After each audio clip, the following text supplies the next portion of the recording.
Tudo começou com o DECA em 1967, quando essa divisão de despacho de carga foi formalizada.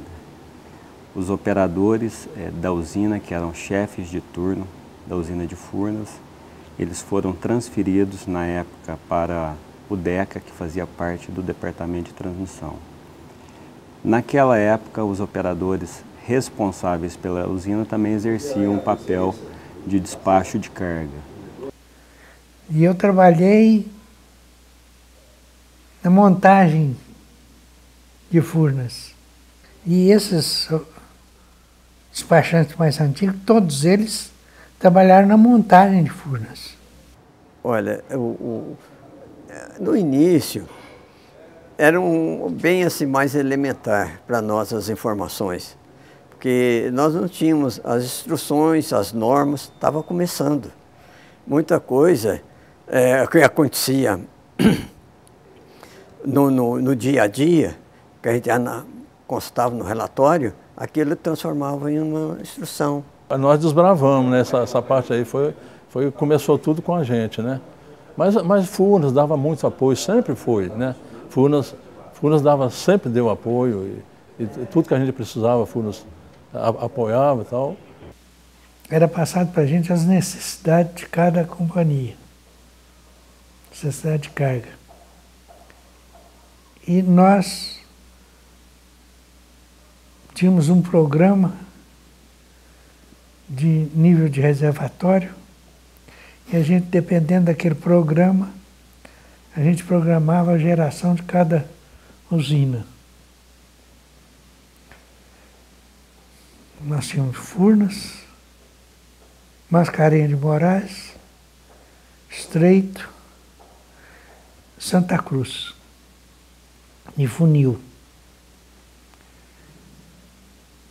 Então, a programação dessas usinas era feita pelo despachante. Esse despacho ele operava numa sala do subsolo da sala de controle da usina de Furnas. O despachante de carga foi escolhido no sistema todo dos operadores do sistema,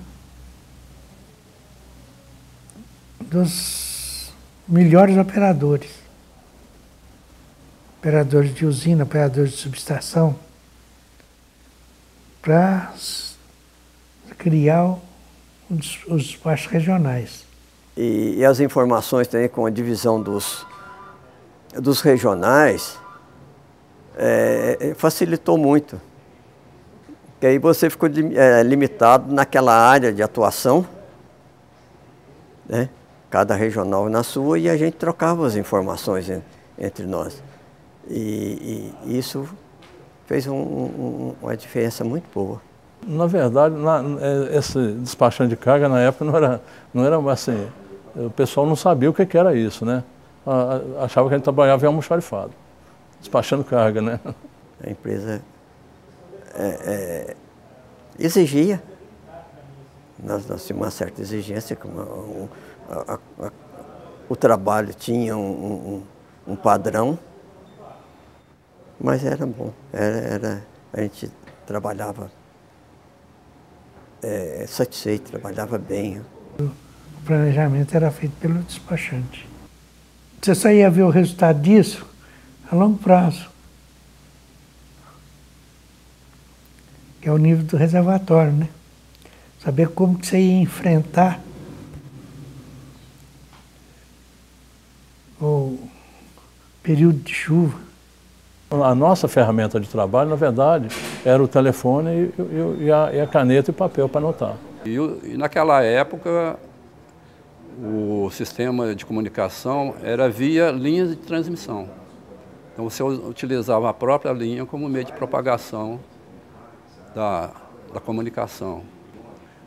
Às vezes, se o tempo estava instável, você sentia, quando havia uma descarga atmosférica, aquilo refletia na comunicação. A gente chegou a um treinamento tal que você, do lado de fora da usina, pela vibração, você sabia aproximadamente qual a carga que estavam as máquinas. O maior problema nosso aqui é exatamente isso aí. O despachante ele tinha que estar às 8 horas de trabalho em alerta. Ele não pode vacilar um minuto. Era uma televisão ao vivo. Você não tinha como fugir, era um negócio ao vivo. Quanto, por exemplo, havia um distúrbio no sistema que provocava desligamentos, você só tinha, basicamente, a informação do operador da usina, ou da subestação, ou da empresa interligada que você mantinha, né, o intercâmbio. E era bem precário o sistema para você normalizar. E nós tínhamos um cargo de frequência onde a atuação era só manual. As informações, os equipamentos. Nós tínhamos os gráficos que nos informavam muito a questão das condições de carga das linhas, a voltagem que estava nas linhas, a tensão. Isso era muito bom. E nos dava uma orientação muito boa, principalmente quando a questão de sobrecarga numa linha, a tendência de sobrecarga, quando você via que já estava o nível estava elevando, isso nos dava muita ajuda. Depois foi evoluindo, foi instalado o sistema via micro-ondas na empresa, que aí foi um passo bem gigantesco na questão de modernização. Você passou a ter telemedições via micro-ondas, comunicação via micro-ondas.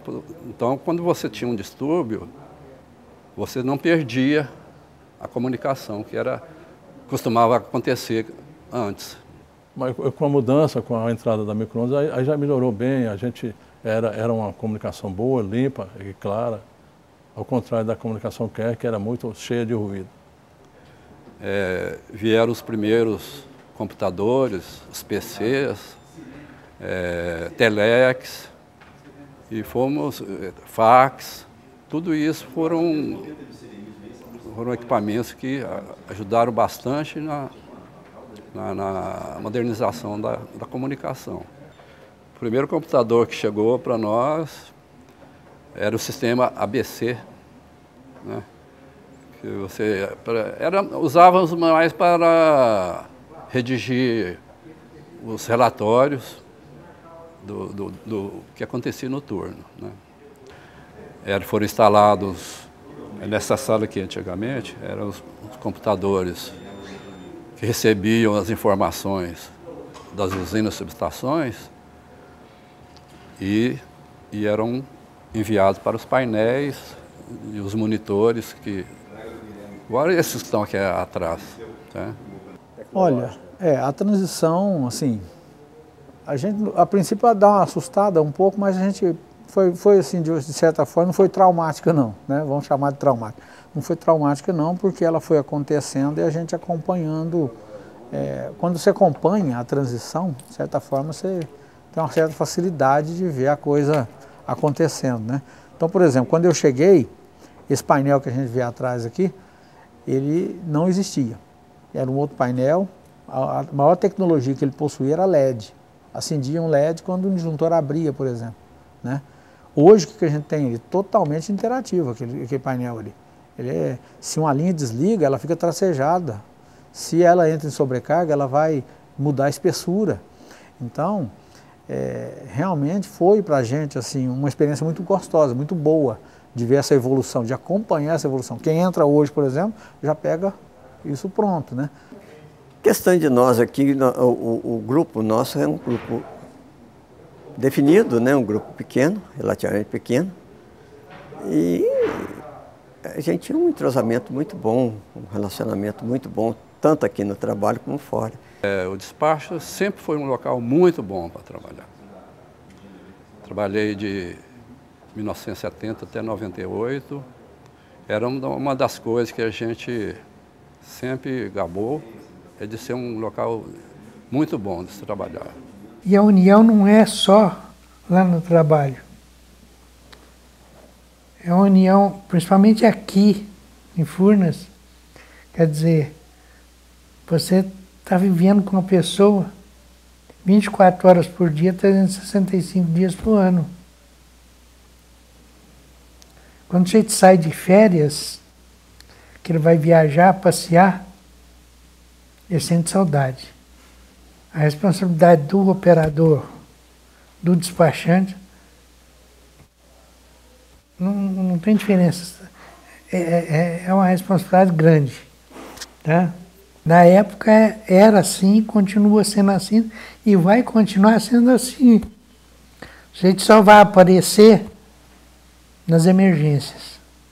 Do passado eles eram forçados a ter uma memorização muito maior, né, dos equipamentos, enfim, dessas informações.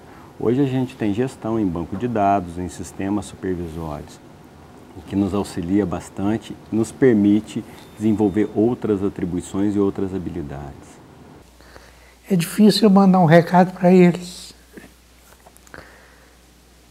porque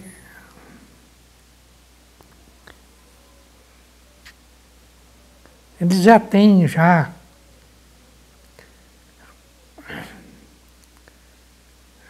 eles já vestem a camisa.